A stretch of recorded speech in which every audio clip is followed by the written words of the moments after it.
In the spring of 2009, a name that had been whispered in Wichita Falls, Texas for nearly 3 decades was finally spoken aloud in a courtroom. What seemed impossible had become real. Someone who had lived freely, walked the same streets, breathed the same air as everyone else, was finally answering for what happened on a humid summer night in 1982. And the person responsible wasn't a stranger. That was the part no one saw coming. Before we continue with this shocking story, take a second to hit the subscribe button. These stories are told to make sure the truth doesn't disappear with time. It was July 1982. The kind of Texas summer where the heat pressed down heavy and thick, where air conditioners hummed all day and kids stayed outside until the streetlights came on. Wichita Falls sat quiet in the northern part of the state, a working-class city where everyone knew someone who knew everyone else. Families went to church on Sundays. People waved at each other from pickup trucks. Life moved slow and predictable. 18-year-old Michael Brennan had just graduated from Rider High School that May. He was tall, lanky, with dark hair that always seemed to fall into his eyes. He played varsity baseball, wasn't the best on the team, but showed up to every practice. His friends said he was the kind of guy who laughed easy, didn't take things too seriously. He worked part-time at a grocery store on Kemp Boulevard, bagging groceries and stocking shelves. Nothing remarkable. Just a kid figuring out what came next. Michael lived with his mother, Linda, and his younger sister, Amy, in a small ranch-style house on the east side of town. His father had left when Michael was 11.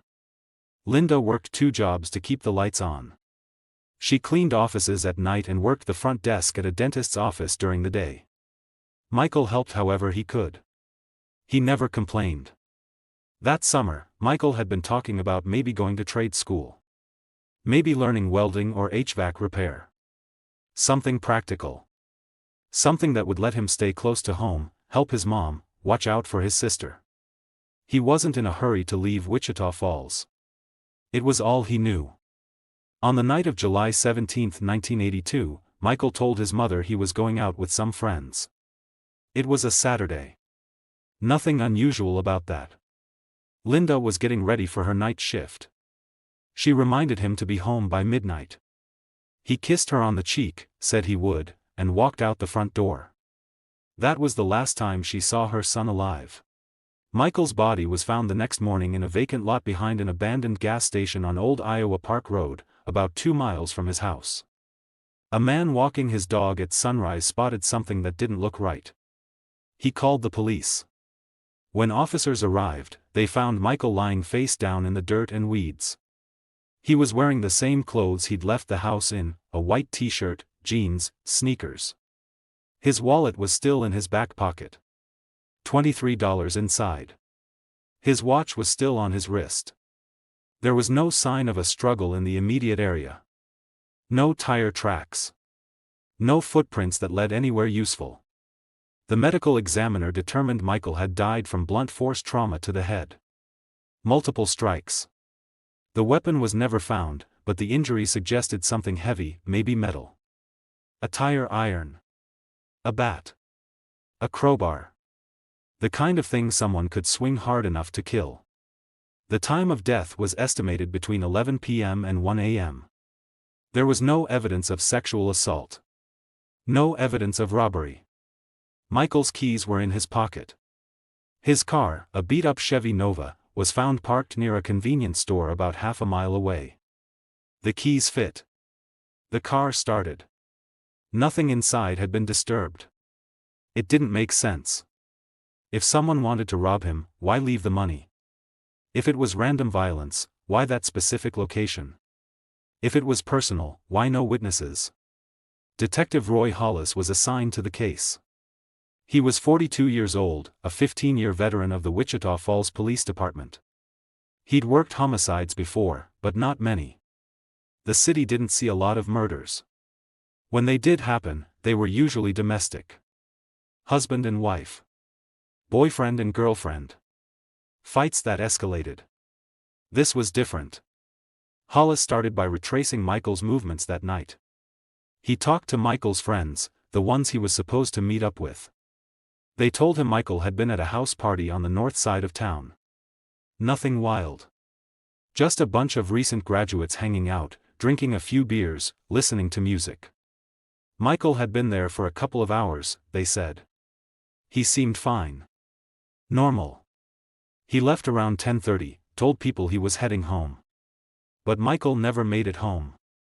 Somewhere between that party and his mother's house, something happened. Something that ended his life in a vacant lot most people in Wichita Falls didn't even know existed. Hollis interviewed everyone at the party. No one saw anything unusual. No one remembered Michael arguing with anyone. No one remembered him leaving with anyone. He just walked out, got in his car, and drove off. Alone. The detective checked the convenience store where Michael's car was found. The clerk on duty that night didn't remember seeing Michael. Didn't remember seeing anyone matching his description. The store didn't have security cameras. Most places didn't back then. Hollis walked the route between the party and the vacant lot multiple times, trying to piece together what could have happened. Had Michael stopped somewhere?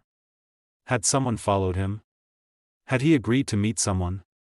The neighborhood where Michael's body was found wasn't residential. It was industrial. Warehouses. Closed businesses. Empty buildings. Not the kind of place you'd end up by accident. You had to know it was there. You had to drive there on purpose. That detail stuck with Hollis. Michael wasn't the kind of kid who wandered. He worked. He went to school. He hung out with friends. Why would he go to that part of town at night? Days turned into weeks. Hollis kept working the case, but the leads dried up fast. No one saw anything. No one heard anything. The forensic evidence was limited. This was 1982. DNA testing wasn't available. Fingerprint analysis was rudimentary at best. The tire iron or bat or whatever killed Michael was never found. The crime scene yielded almost nothing useful. Linda Brennan did everything she could. She put up flyers with Michael's picture all over town. She called the police every few days, asking for updates. She talked to reporters, hoping someone would come forward. She organized a small vigil in front of City Hall. About 30 people showed up, mostly neighbors and people from her church. They lit candles and prayed and promised they wouldn't forget Michael. But as the summer faded into fall, the case grew cold. Not because the police stopped caring. Not because Linda stopped pushing. But because there was nowhere else to go. Every lead hit a dead end. Every theory fell apart. To the detectives, it was a frustrating puzzle with missing pieces. To the town, it was something people didn't want to talk about. A young man was dead, and no one knew why. Michael's death changed his family in ways that couldn't be measured. Linda quit her night job. She couldn't focus. She'd find herself crying in the middle of cleaning an office, unable to stop. Eventually, she just stopped going. The money got tighter. Amy, Michael's younger sister, was only 14 when he died.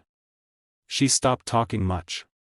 She'd come home from school, go straight to her room, and stay there. She didn't bring friends over anymore. She didn't laugh the way she used to. Linda kept Michael's room exactly the way it was. His baseball glove sat on the dresser. His high school yearbook was still on the nightstand. His bed was made. She couldn't bring herself to change it. Sometimes she'd sit in there for hours, just looking at his things, trying to understand. The months after Michael's death were heavy with silence. People in Wichita Falls didn't know what to say to Linda. When they saw her at the grocery store or the post office, they'd offer quick condolences and move on. It wasn't cruelty. It was discomfort. Death made people uneasy, especially when it was violent and unexplained. But there were whispers. There always are. Some people said Michael must have been involved in something. Drugs, maybe. Gambling. Why else would he end up in that part of town? Others said it was random, wrong place at the wrong time. A few suggested it might have been someone he knew, someone with a grudge. But no one had proof. No one had answers.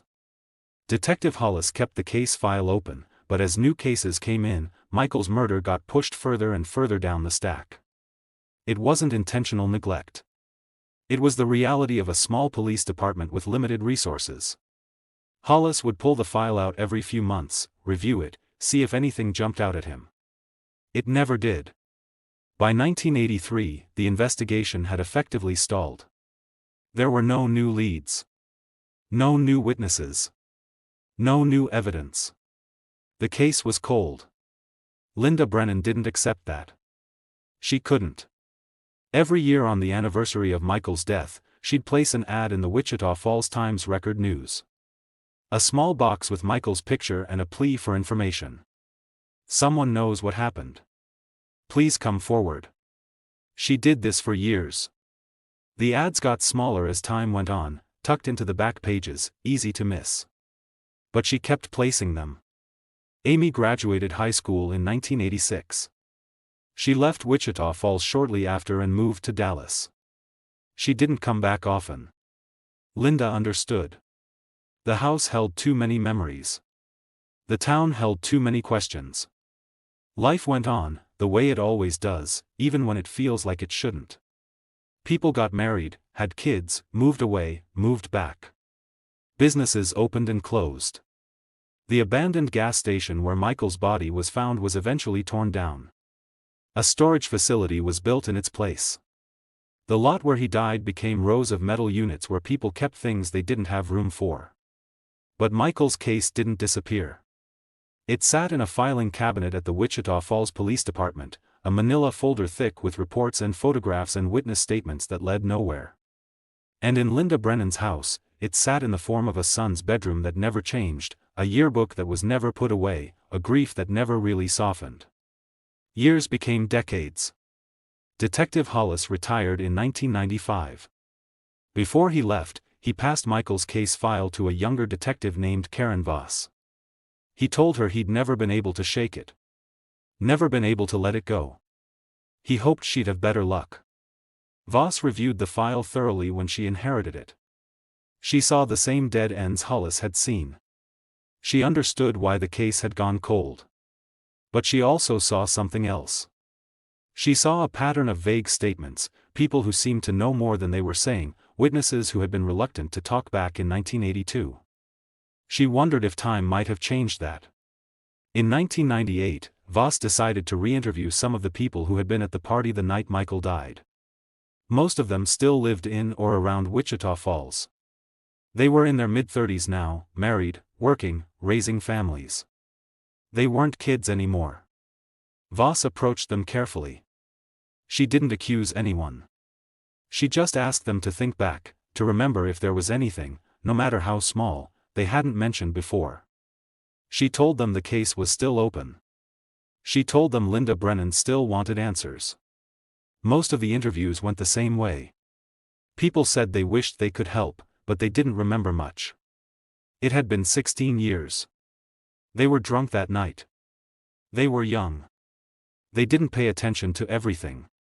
But one person hesitated. A woman named Jennifer Caldwell, who had been Jennifer Morris back in 1982. She'd been at the party. She'd known Michael, not well, but enough to recognize him in the halls at school. When Voss asked if there was anything she remembered, Jennifer looked down at her hands and said something that changed everything. There was someone else there that night. Someone who left right after Michael did. Voss asked who. Jennifer said the name quietly, like she was afraid of it. Travis Yates. The name didn't mean anything to Voss immediately. She asked Jennifer to explain.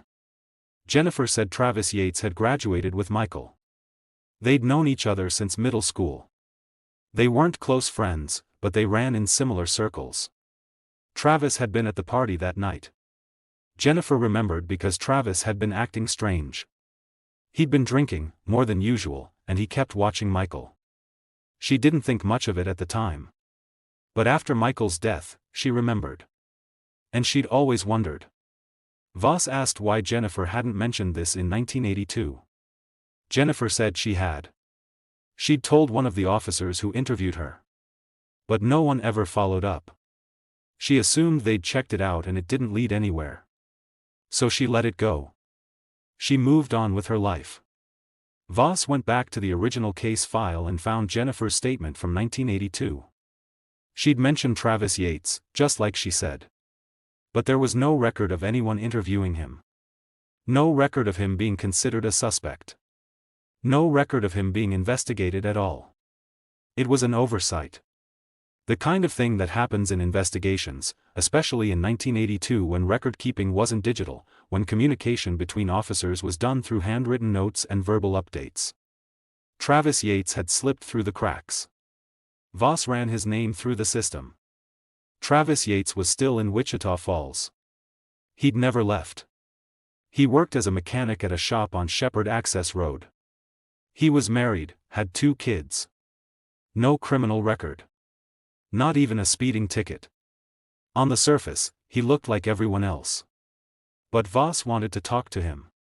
She found him at the mechanic shop on a cold afternoon in January 1999. He was under the hood of a Ford pickup, grease on his hands, a Texaco cap pulled low over his eyes. When Voss identified herself and asked if they could talk, Travis straightened up slowly. He didn't look surprised. He looked tired. They talked in the small office at the back of the shop. Voss asked Travis if he remembered the night Michael Brennan died. Travis said he did. Everyone from school remembered. Voss asked if he'd been at the party that night. Travis hesitated, then said yes. He had been there. Voss asked if he remembered leaving around the same time as Michael. Travis said he didn't remember exactly when he left. It was a long time ago. Voss pressed.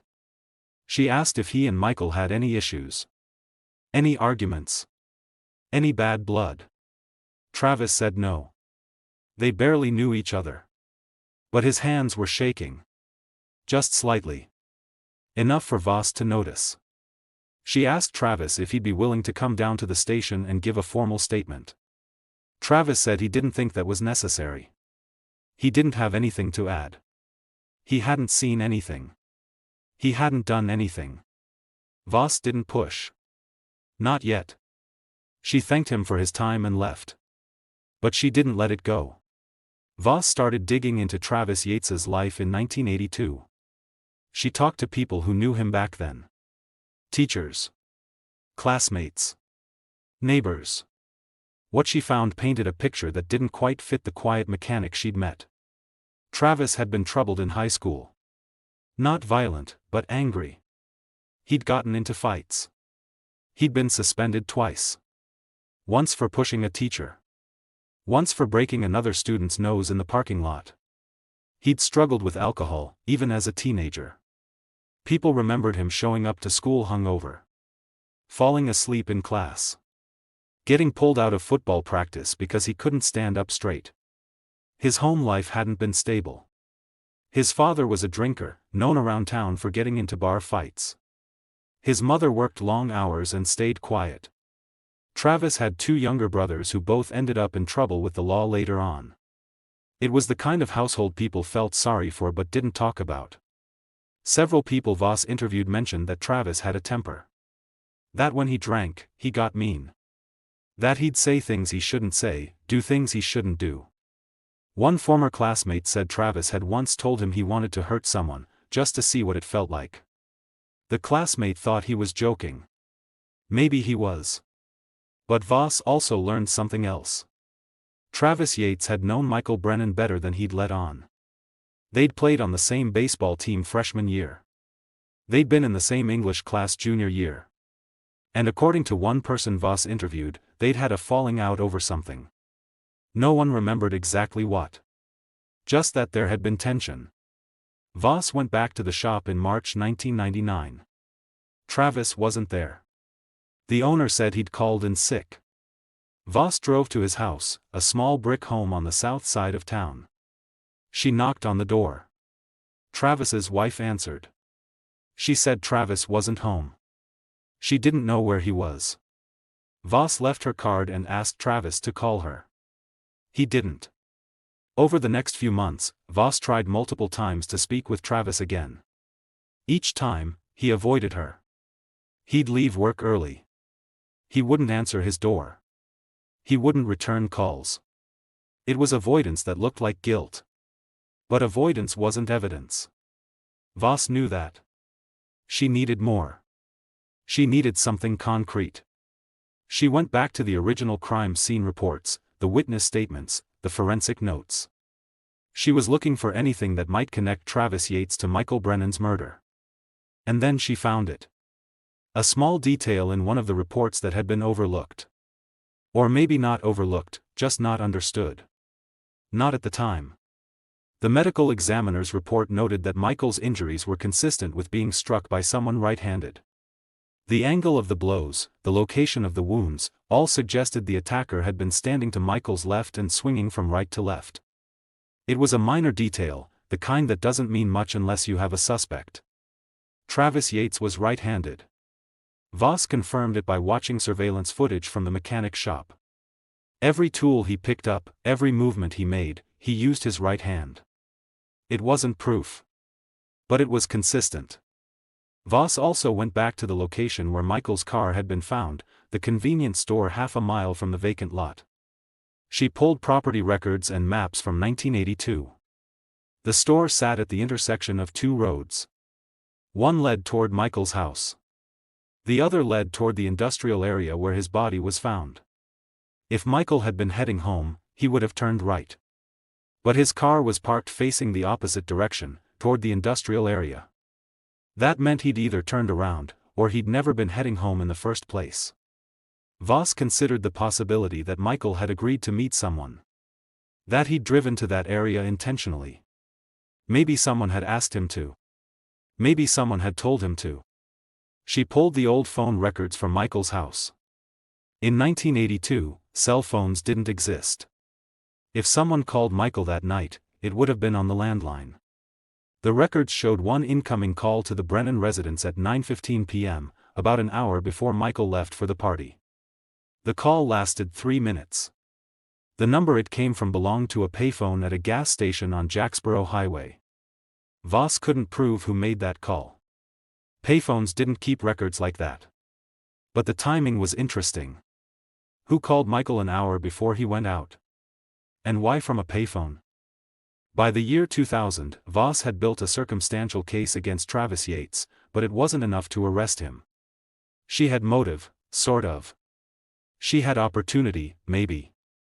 She had a witness who remembered him acting strange. She had a pattern of avoidance. But she didn't have physical evidence. She didn't have a confession. She didn't have a weapon. She knew she needed something more. Something that would force Travis to talk. Something that would break the silence that had surrounded this case for 18 years. Voss decided to take a different approach. She started talking to people in Travis's current life. His co-workers. His neighbors. His wife. She wasn't subtle about it. She wanted Travis to know she was still investigating. She wanted him to feel the pressure. One of Travis's co-workers, a man named Dale Pruitt, told Voss something that caught her attention.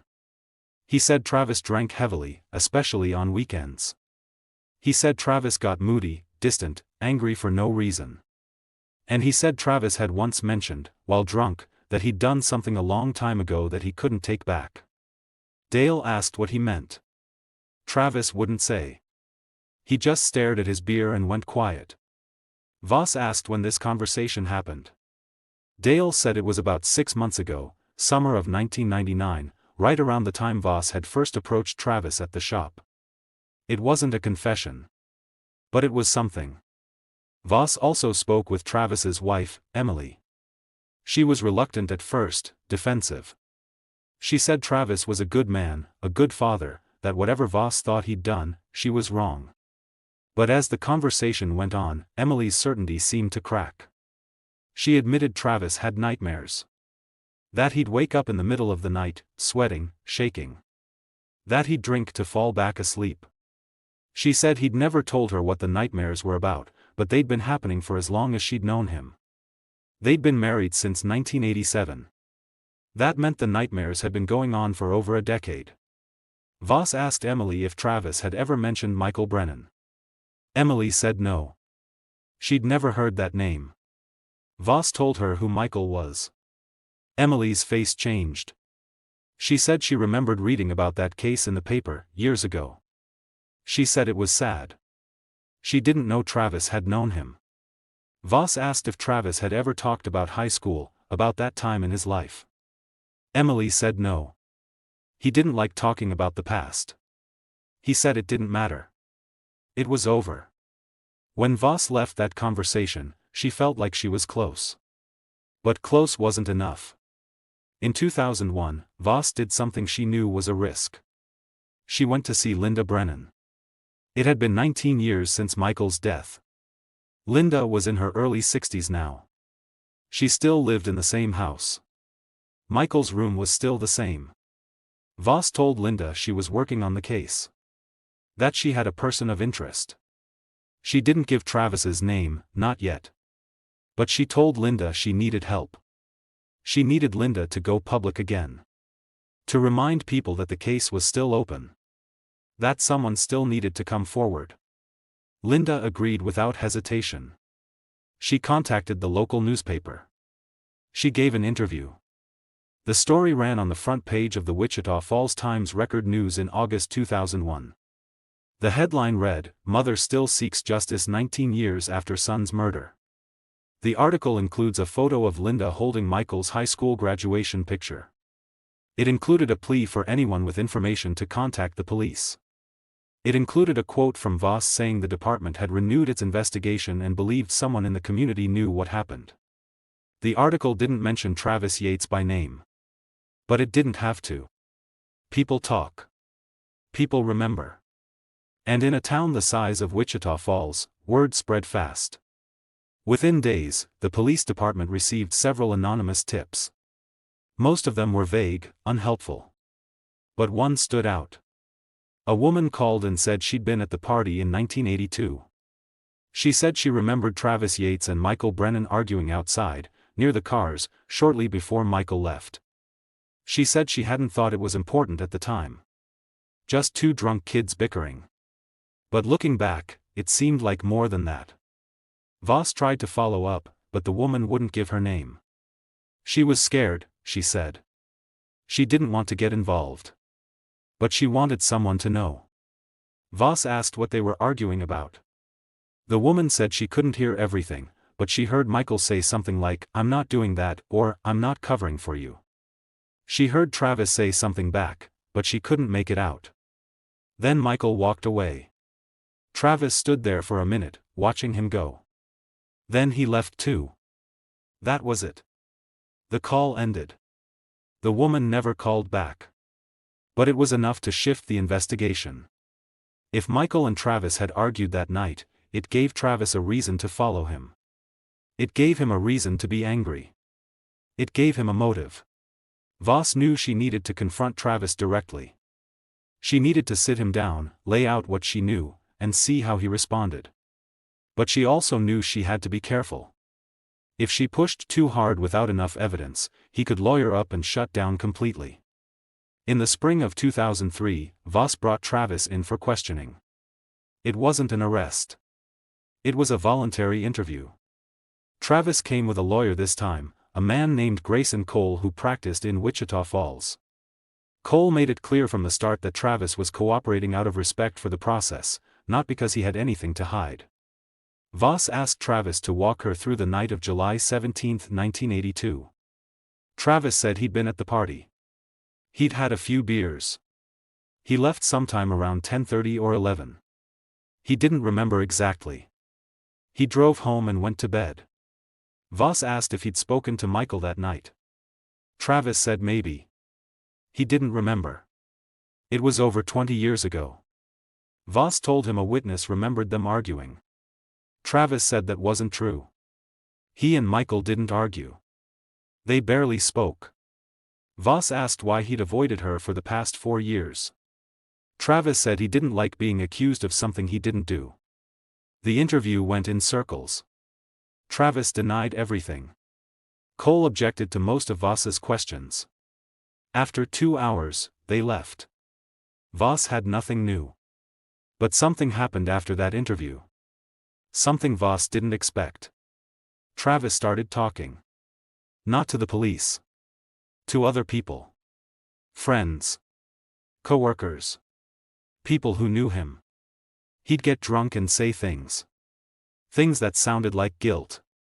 Things that sounded like confession. One coworker told Voss that Travis had said, while drunk at a barbecue, "I wish I could go back.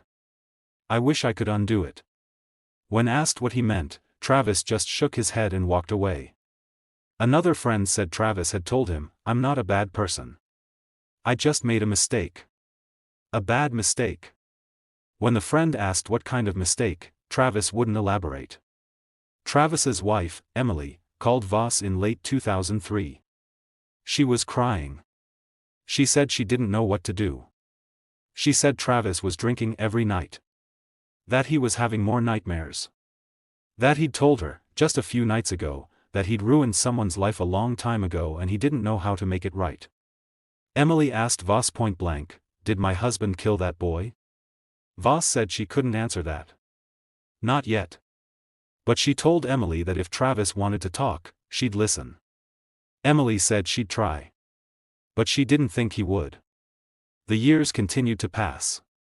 2004, 2005. 2006, the case remained open, but it wasn't moving forward. Voss kept the pressure on Travis, kept talking to people around him, kept hoping something would crack. But nothing did. Linda Brennan kept placing her annual ad in the paper. Every July 17th, someone knows what happened. Please come forward. The words never changed. Amy, Michael's sister, came back to Wichita Falls in 2007. She'd been living in Dallas for over 20 years. She had a daughter now, a little girl named Sarah who was 6 years old. Amy brought Sarah to visit Linda. They stood in Michael's old room together, and Amy told her daughter about the uncle she'd never meet. Sarah asked why someone would hurt Uncle Michael. Amy said she didn't know. She said sometimes people did bad things and no one ever understood why. But that question stayed with Amy. It stayed with her after she went back to Dallas. It stayed with her when she lay awake at night, thinking about her brother, about the life he should have had. And it stayed with her when she decided, in early 2008, to call Detective Voss. Amy told Voss she wanted to do something. She wanted to push harder. She wanted to make sure whoever killed her brother didn't get to live their life in peace. She asked what she could do. Voss thought about it. Then she suggested something unconventional. She suggested Amy write a letter. Not to the police. Not to the newspaper. But to Travis Yates. Amy asked why. Voss said because sometimes guilt is louder than evidence. Sometimes people break under the weight of being seen. Being known. Being named. Amy wrote the letter. It was 2 pages long. She didn't accuse Travis of anything directly. She just told him what losing her brother had done to her family. She told him about her mother, who never stopped grieving. She told him about herself, how she'd spent her entire adult life wondering why. She told him that if he knew anything, anything at all, it was time to say it. She signed it, Amy Brennan Carlisle, Michael's sister. Voss delivered the letter to Travis's house in March 2008. She handed it to him in person. She watched his face as he read it. He didn't say anything. His hands were shaking again. He folded the letter, put it in his pocket, and closed the door. Voss didn't hear from him for months. In November 2008, Travis Yates walked into the Wichita Falls Police Department and asked to speak to Detective Voss. He came alone.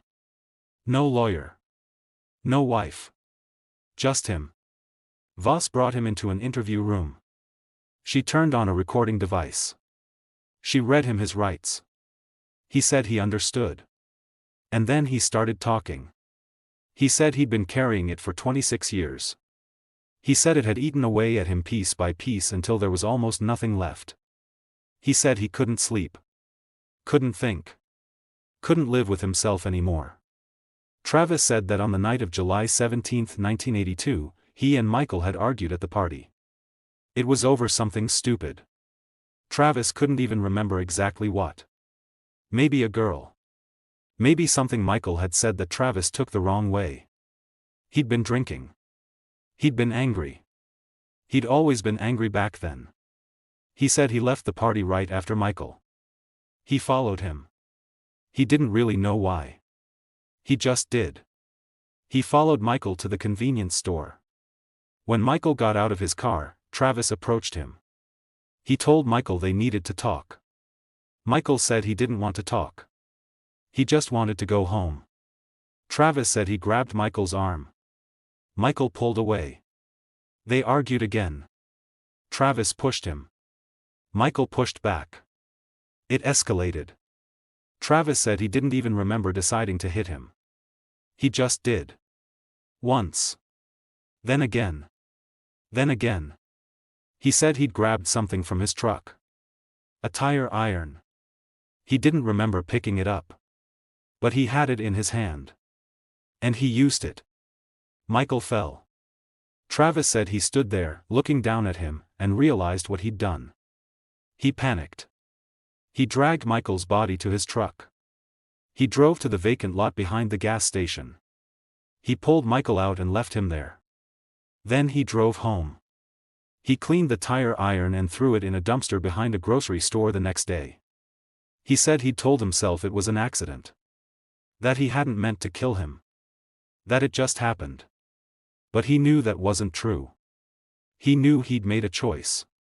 He knew he'd taken a life. Travis said he thought about turning himself in 100 times. 1,000 times. But he was scared. And the longer he waited, the harder it became. So he buried it. He drank to forget. He built a life on top of it. He got married. Had kids. Pretended to be normal. But he said he was never normal. He said he saw Michael's face every time he closed his eyes. He said he heard his mother's voice every time he read one of her ads in the paper. He said the guilt was louder than anything else in his life. He said the letter from Amy broke him. Because she wasn't asking him to confess. She was asking him to give her family peace. And he realized that was the one thing he could still do. The one way he could make any of this right. When Travis finished talking, Voss sat there for a long moment. Then she asked him if he was willing to repeat everything he'd just said in a formal statement. He said yes. Travis Yates was arrested that same day. He was charged with murder. There was no trial. Travis pled guilty in February 2009. He was sentenced to 30 years in prison. If you believe Michael Brennan deserved someone to keep pushing for the truth, hit that subscribe button. These are the stories that remind us why persistence matters, even when it takes decades. Trolls won't subscribe, but people who value justice will. That's how cases like this stay alive. That's how the truth finally gets told. Linda Brennan was in the courtroom the day Travis was sentenced. She sat in the front row, her hands folded in her lap, her face calm. When the judge asked if she wanted to make a statement, she stood up. She looked directly at Travis and said, "You took my son. You took my future. You took everything. But you didn't take his memory. And you didn't win." She sat back down. Travis didn't look at her. Amy was there too. She held her mother's hand. She didn't speak. She didn't need to. After the sentencing, Voss stood with Linda and Amy outside the courthouse. A few reporters were there, asking questions, taking photos. Linda told them she was grateful. That it had taken 27 years, but justice had finally come.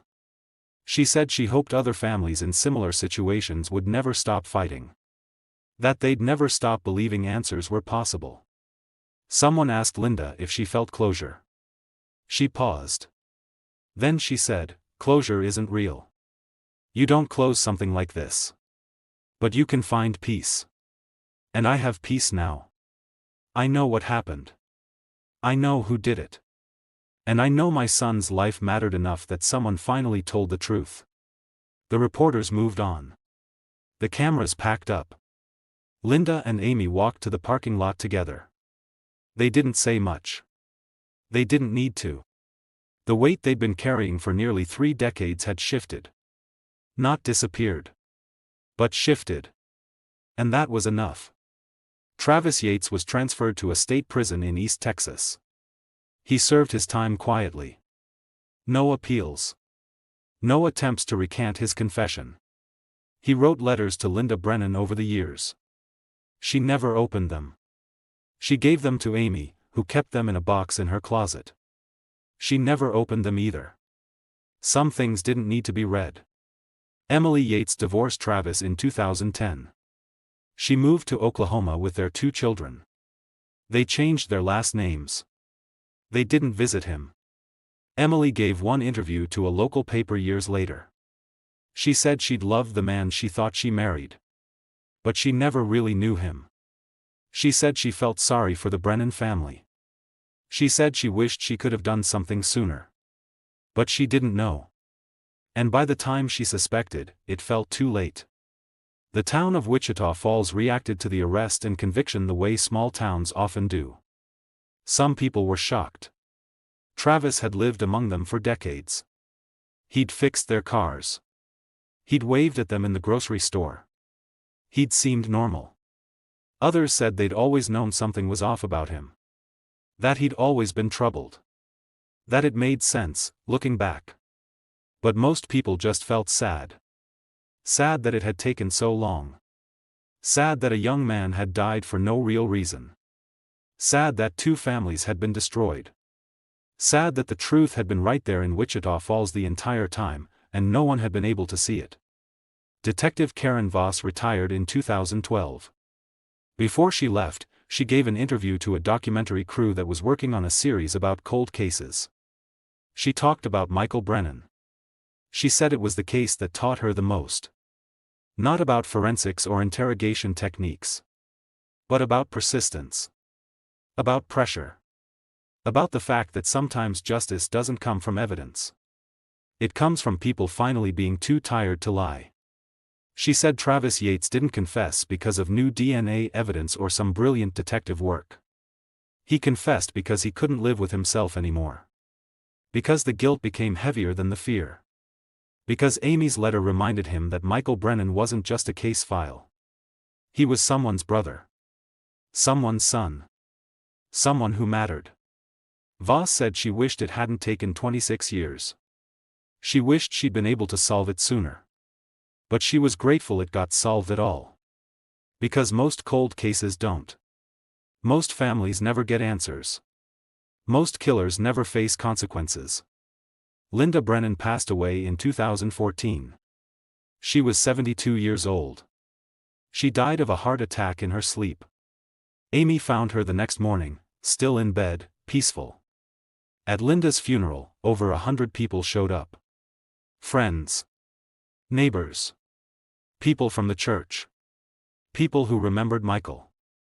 People who remembered Linda's fight. Amy gave the eulogy. She talked about her mother's strength. Her refusal to give up. Her belief that truth mattered, even when it seemed impossible to find. She said Linda had taught her that love doesn't end when someone dies. It just changes form. It becomes memory. It becomes purpose. It becomes the reason you keep going. Amy said that for 27 years, her mother's purpose had been justice for Michael. And she'd achieved it. She'd lived long enough to see Travis Yates held accountable. She'd lived long enough to hear him admit what he'd done. She'd lived long enough to tell Michael, wherever he was, that she'd never stopped fighting for him. After the funeral, Amy went to her mother's house one last time. She stood in Michael's room. It looked exactly the same as it had in 1982. The baseball glove. The yearbook. The made bed. Amy sat on the edge of the bed and cried. Not just for Michael. Not just for her mother. But for all of it. For the years. For the loss. For the weight they'd all carried. She packed up the room that day. She donated Michael's clothes. She kept a few things. The yearbook. A photo of him in his baseball uniform. His graduation tassel. She put them in a box and took them back to Dallas. The house was sold a few months later. A young family moved in. They repainted the walls. They replaced the carpet. They had no idea what had happened there. What that house had held. And maybe that was okay. Maybe houses, like people, deserve a chance to move on. Michael Brennan's name is engraved on a memorial at Riverside Cemetery in Wichita Falls. It's a small granite marker, placed by his mother a year after his death. It reads, Michael James Brennan. July 3, 1964 to July 17, 1982.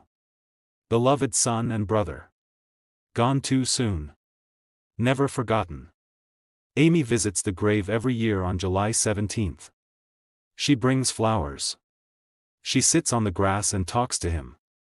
She tells him about her life. About her daughter, Sarah, who's in college now. About how the world has changed. About how she wishes he could have seen it all. She tells him that she's proud of their mother. That Linda never gave up. That she fought until the very end. And she tells him that she's sorry it took so long. But she's glad he finally got justice. The case of Michael Brennan's murder is officially closed. The file sits in the archives of the Wichita Falls Police Department, a thick folder filled with reports, witness statements, photographs, and a confession. It's not a story anyone in the department talks about much anymore. Not because they've forgotten. But because it's over. And there's comfort in that. But the story itself hasn't disappeared. It lives in the memories of the people who knew Michael. In the annual memorial services held at Ryder High School for alumni who've passed away. In the conversations between detectives who still work cold cases, who use Michael's case as an example of what persistence can accomplish. It lives in Amy's house in Dallas, in the box she keeps on a shelf in her closet. The box with the yearbook. The baseball glove. The letters from Travis Yates that she's never opened and probably never will. And it lives in the small, quiet moments when someone in Wichita Falls drives past the storage facility on Old Iowa Park Road and remembers, just for a second, that a young man died there once.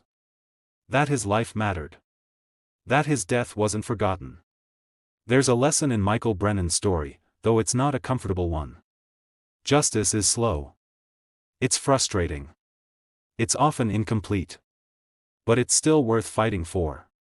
Because the truth matters. Because accountability matters.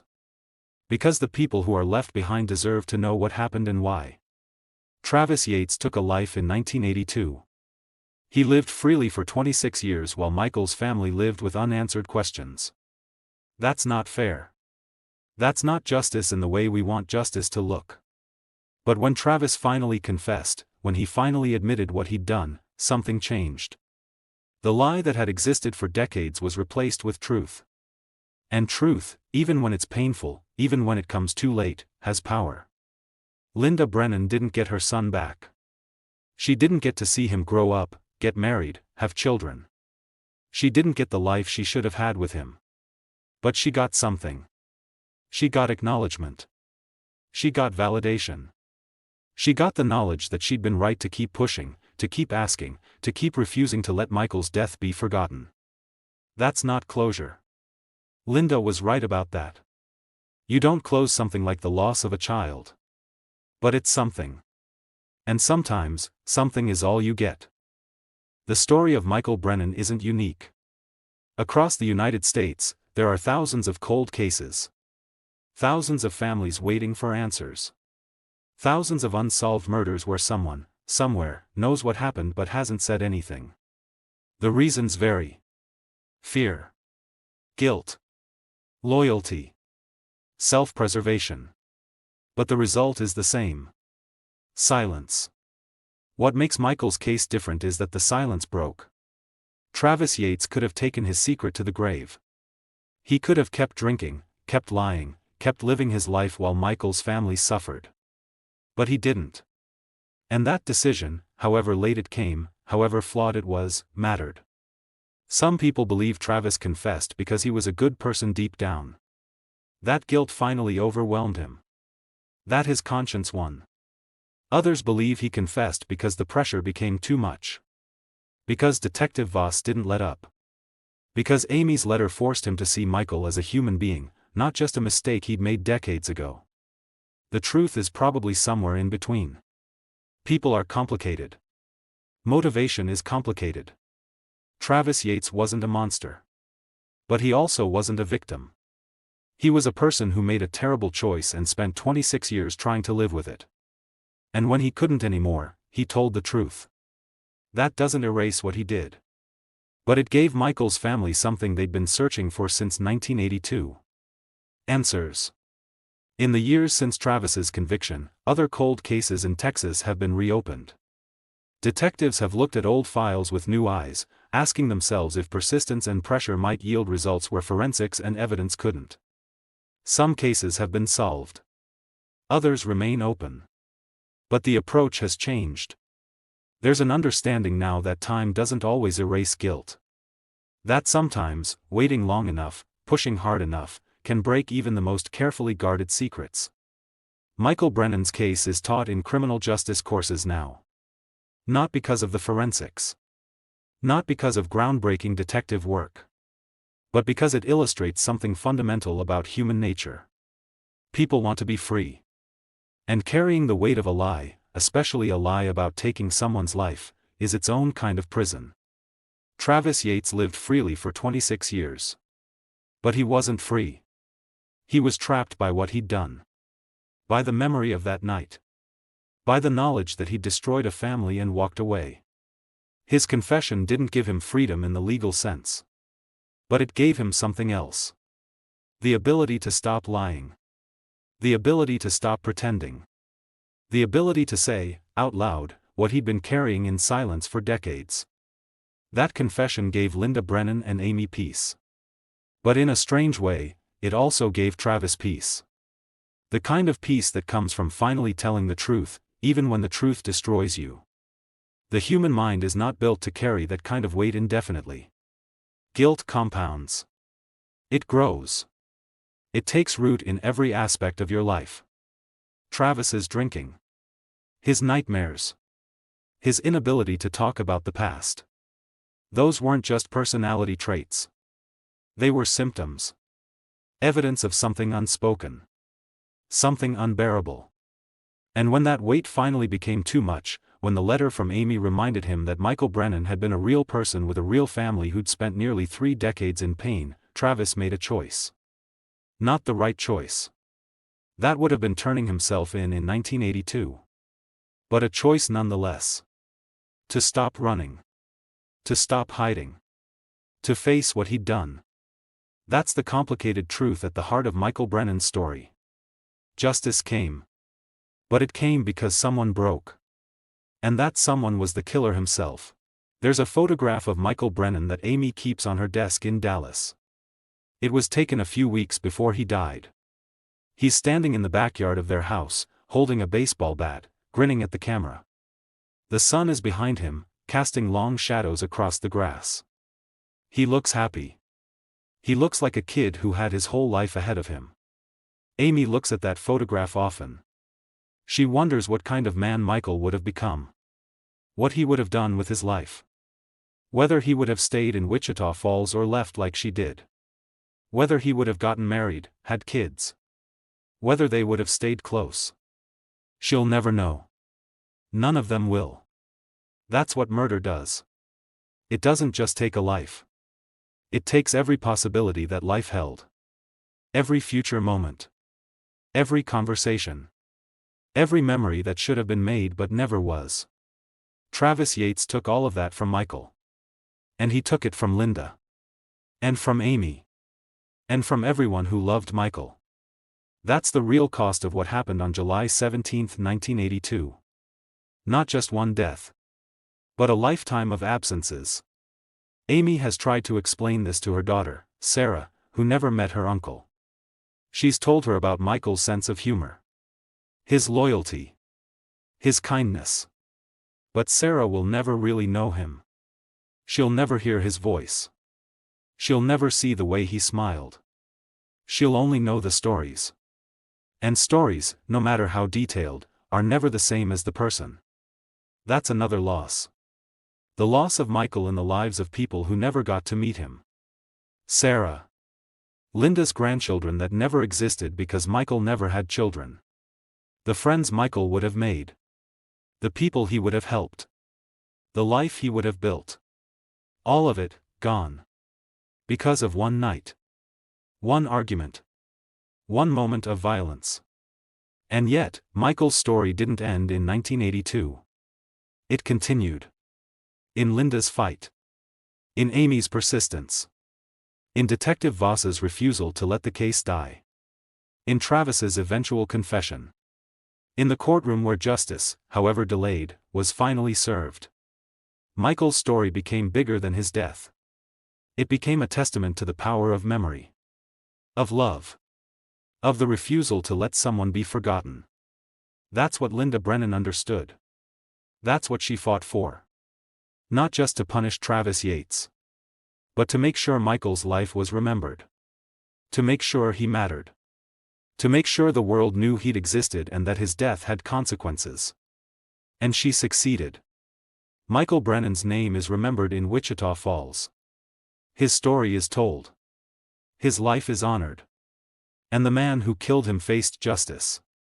It took 27 years. It took everything Linda had. It took a detective who wouldn't let go. It took a sister who demanded answers. And it took a killer who finally couldn't live with himself anymore. But it happened. And that matters. The vacant lot where Michael's body was found doesn't exist anymore.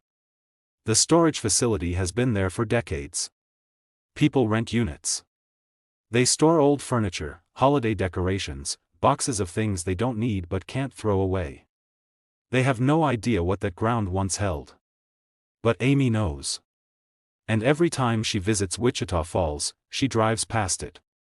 She doesn't stop. She doesn't get out. She just drives past, slowly, and remembers. Remembers her brother. Remembers her mother. Remembers the years of waiting. Remembers the moment she finally got the call from Detective Voss saying Travis had confessed. She remembers how it felt. Not relief, exactly. But something close. A release. A shift. The end of one kind of pain and the beginning of another. The pain of knowing. Which is different from the pain of not knowing. But still pain. Justice doesn't erase pain. It doesn't bring people back. It doesn't undo what was done. But it does something. It acknowledges the harm. It holds someone accountable. It says, out loud, that what happened was wrong. That it mattered. That the person who died mattered. And sometimes, that's enough. Not to heal. But to live with. In the years since Travis Yates was convicted, Amy has spoken at events for families of cold case victims. She tells Michael's story. She tells them about her mother's persistence. About Detective Voss's dedication. About the importance of never giving up, even when it seems hopeless. She tells them that answers are possible. That justice is possible. Even decades later. Even when it seems like the world has moved on. She tells them that their loved ones matter. That their fight matters. That the truth, no matter how long it takes to surface, is worth pursuing.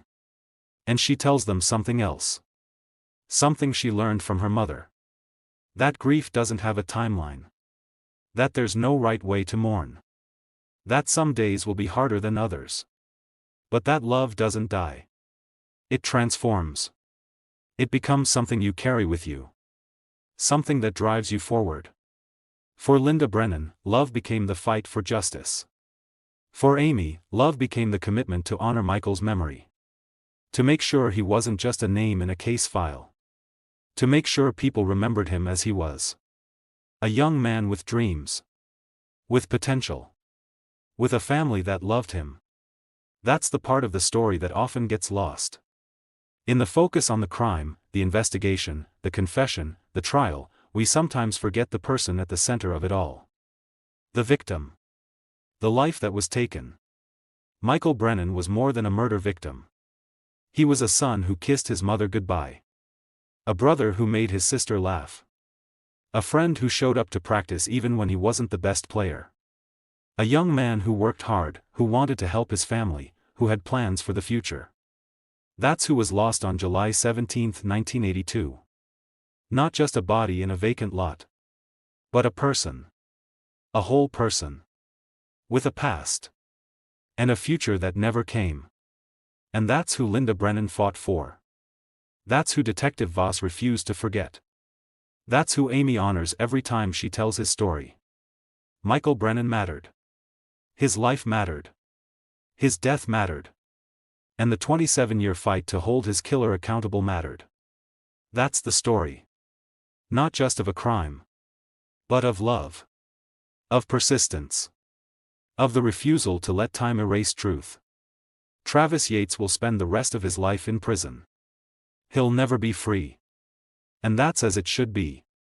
He took Michael's freedom. He took his life. He took his future.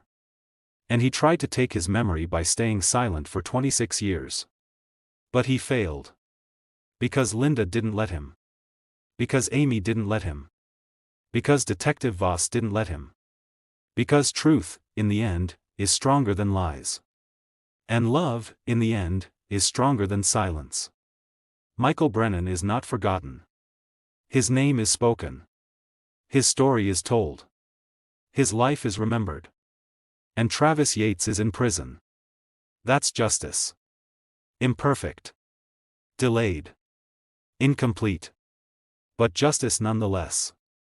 And for a family that waited 27 years for answers, that's everything. Right now, somewhere in the United States, there's another family waiting. Another unsolved case. Another person who knows what happened but hasn't said anything. Another detective reviewing old files. Another mother refusing to give up. Michael Brennan's story tells them something important. It tells them that silence can be broken. That time doesn't erase guilt. That persistence matters. That justice, even when it comes late, still matters. It tells them to keep fighting. To keep asking questions. To keep demanding answers. Because sometimes, after years or even decades, the truth finally surfaces. The lie finally collapses. The person responsible finally speaks.